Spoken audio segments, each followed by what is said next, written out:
ខ្ម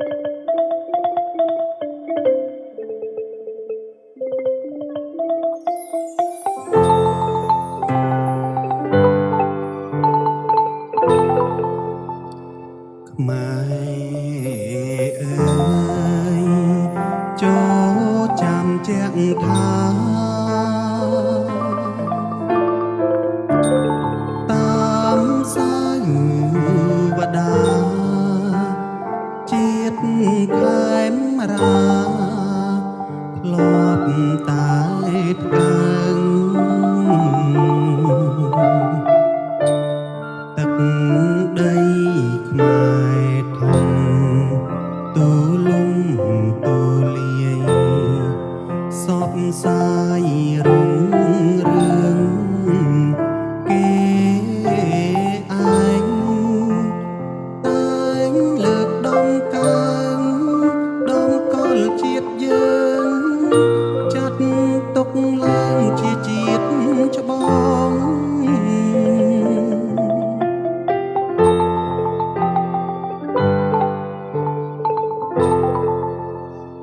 អារ្យធម៌ពុំខ្ពស់ឆាតឆាយបានចេញសពផ្សាយគ្រប់ទិសទាំងឡាយចង់អូពីសាសនាសិល្បៈចំណាក់វិចិត្រគុណិតសិក្សាតន្ត្រីទួងស្នាក់វិជ្ជាព្រះពុទ្ធសាសនាជាគោលការណ៍ខ្មែរផ្សាយទៅ